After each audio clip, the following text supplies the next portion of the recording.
kerukunan umat beragama itu ya startingnya saya pikir dari gereja untuk kalangan kita sebagai orang-orang Kristen. Begitupun dengan Muslim, startingnya juga itu dari masjid.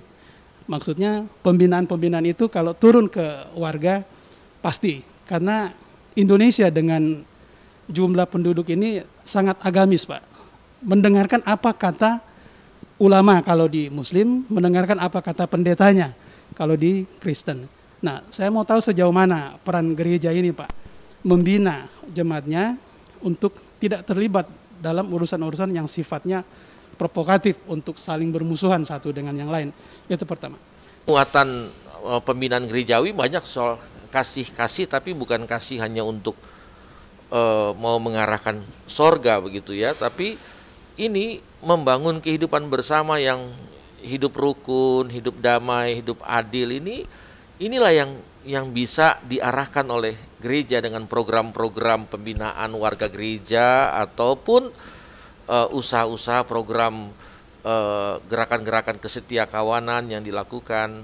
Saya kira kalau gereja itu setiap minggu, kalau Muslim setiap Jumat, kami setiap minggu itu tema-tema topik itu juga sudah ada ya dalam hal pasti karena ada pemahaman iman gereja, negara dan bangsa. Prof. Dede, kalau gangguan di dalam negeri saya kira Prof, Bapak-bapak ini saya pikir pahlawan lah untuk menjaga kerukunan.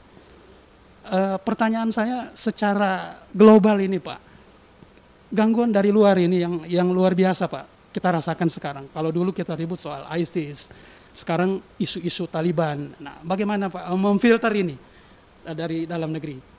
Bagaimana Prof? Silakan. Semua orang mengakses apa hari ini, jam ini kita tidak tahu. Jangan-jangan ada di antara warga Jakarta yang sedang chatting dengan ISIS. Kita nggak tahu.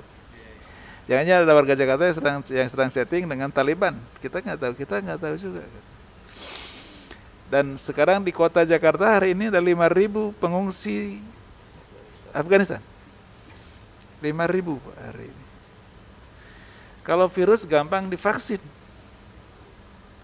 Tapi kalau virusnya virus ideologi, itu kan mengganggu. Taliban itu kan domestikisasi perempuan. Perempuan dimasukkan ke rumah. Di kita kan ekstensifikasi perempuan, kita keluarkan keluar rumah. Globalisasi itu gak bisa kita bendung. Terutama karena satelit. Yang kedua transportasi. Transportasi udara kan luar biasa loh itunya, dinamisnya kita. Maka kemudian kontak kultural orang itu secara fisikal itu kan bisa terjadi sangat dinamis gitu kan. Dan ketika mereka diskusinya masalah-masalah yang memang radikalistik, ekstremisme, eksklusivisme dibawa ke sini, itu akan jadi bahaya. Siapa yang bisa kontrol itu? Pak Gubernur nggak bisa.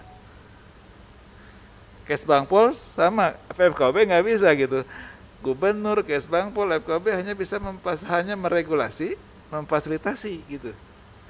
Yang bisa ngomong itu hanya pemuka agama, Pak. Di rumah ibadah masing-masing.